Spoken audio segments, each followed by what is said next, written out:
Moving up day to day, Albert. Yay.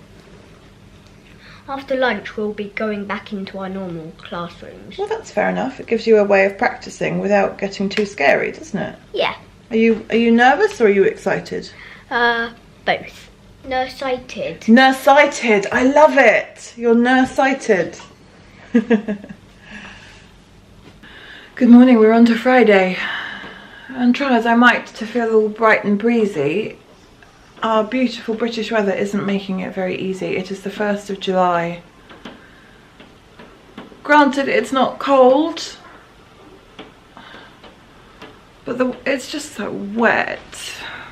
I don't mind the rain. I know it's one of the things that makes our country so green. It would be much more pleasant if it rained all night and was sunny all day. So I am trying to manufacture my enthusiasm today by drinking lots of coffee and see if that doesn't get me going. Were you worried about going into year 1? Can you remember?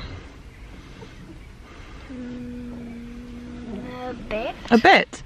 And how was it when you did it? Good. Okay. So do you think it's the same this time? I think it is. Yes, I think it is. Were you worried about starting in Oak class? A bit shy. A bit shy. So do you think you'll feel... But then was it okay afterwards? So do you think it will be okay, like the same this time? So should we go to school? Yeah! Yeah! Yeah? It stopped raining. At the moment. Door, and now I'm up. Here I am back in the car again. This appears to be a bit of a habit for me. Probably because it's quite often the only time I get to myself. I've just come out of a Slimming World meeting. And it was one that I fought with myself to come to. I've been fighting to come to them for several weeks now because I know I'm not eating properly. Then another lady spoke up. And she shared her thoughts and her feelings in a very honest way. And as she was doing that, she swept me along with her. And I could feel my words to her echoing what I should be saying to myself. And my empathy for her reflecting the empathy I should have for myself. Why do we do that as human beings? Why do we expect more of ourselves than somebody else? Isn't that funny?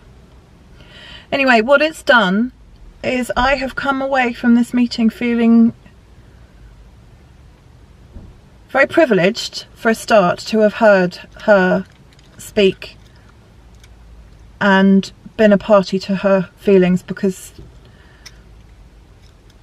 for lots of people their journeys and their upsets and their worries are very private. Clearly I'm not one of those people, but I've been very privileged to be a part of that, and she has given me such a wonderful gift to feel I can relate to her. It's actually as simple as that. I can relate to everything she said. And food aside, I think we need to focus on successes and triumphs, because there will be 1,000,001 triumphs that we each have during the day that may or may not have something to do with food. More likely than not, they won't have anything to do with food. But why don't we celebrate them? When we calm our child down, when we prevent a tantrum, when we help with some homework, when we listen to our husband or a friend share what's worrying them or upsetting them, all of those things are triumphs.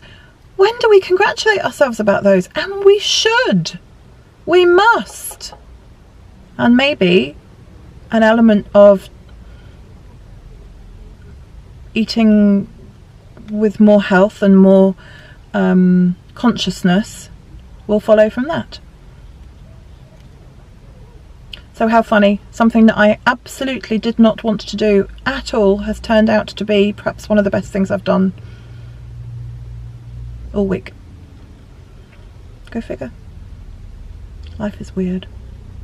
So I got off the train, so pretty much just woken up, went to the ticket barrier, and there's right underneath the main clock at Waterloo station, there was a dozen actors dressed in the First World War outfits, you know, with all their kit and what have you, but they were sort of stood around as though they had been 100 years ago, waiting for the troop train. So some of them sat, and you know, some of them sat on the floor, and some of them stood, just just waiting for their train, but ignoring people as they were going past.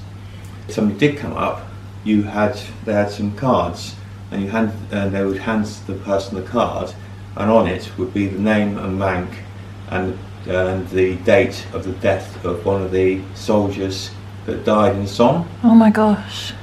And as you get into the main ticket area of the Jubilee line, a whole battalion of them came marching through. And then this evening I came back and I was dashing to get to this train, and again underneath the main clock at Waterloo there was about 50 of them all dressed up. Just as I passed by them, they all then broke into one of the songs that the soldiers would have sung, you know, 100 years ago. Oh my gosh. And then just after they'd done that, they then just disappeared, just melted away. How did it make you feel? It was very powerful.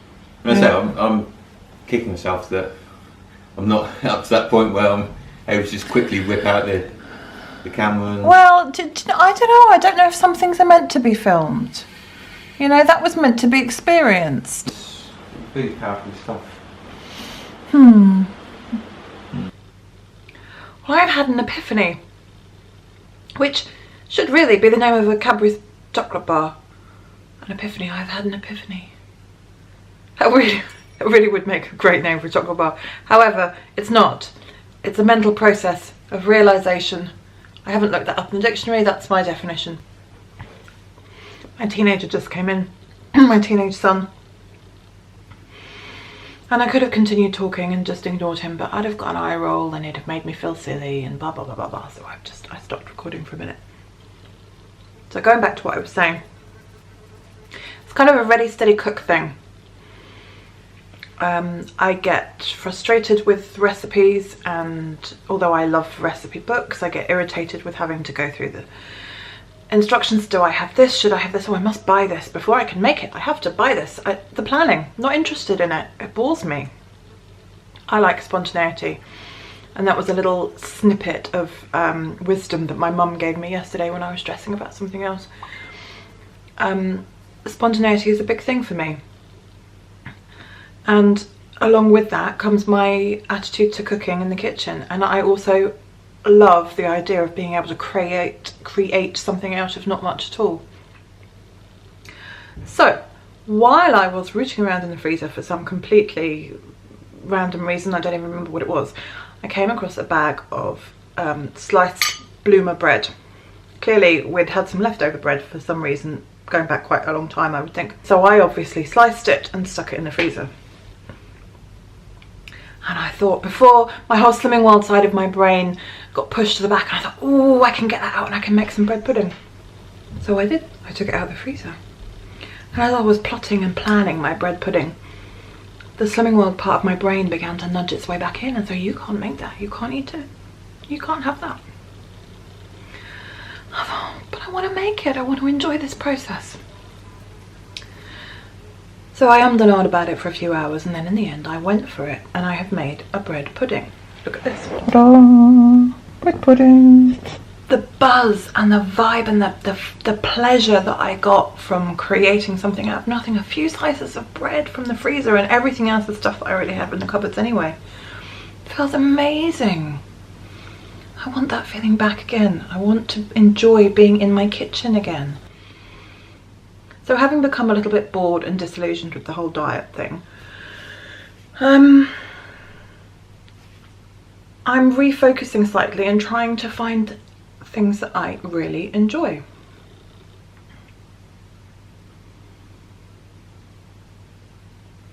Is this just giving me excuses? Is this giving me permission?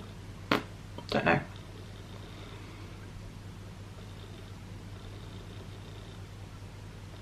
But I want to get back to that place because I loved it, I enjoyed it. I wrote a little micro blog which I shall put the link to here if you're remotely interested. It's only on Facebook, but I used to do that all the time. And I've lost all of those hobbies. Now, you know, this new hobby of the you and your little community out there, and it's wonderful and I'm thoroughly enjoying it. But I want the other one back too. So I'm reclaiming it. I'm going to reclaim that hobby.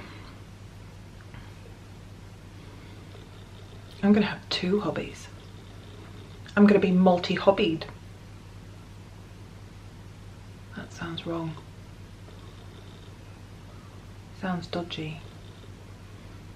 Anyhow, I don't care. I'll be dodgy. I'm reclaiming that hobby and I'm going to continue with this hobby of talking to you, strange unknown person on the other side of this lens, and I'm going to enjoy it and embrace it and love it and try and just be a little bit sensible with how much food I actually consume, and we will see where that gets me. There is the whole 20 minutes a day thing, which I did for 2 days in a row.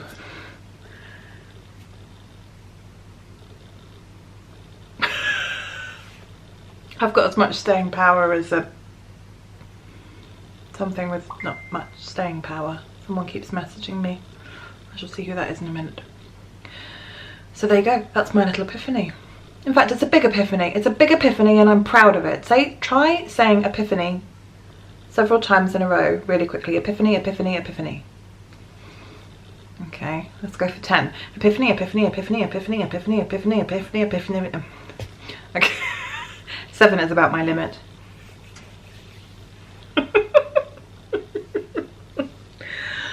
It's a good job I amuse myself, isn't it? I don't suppose for a minute I amuse anybody else. So that's my epiphany and I have shared it with you. Thank you for listening.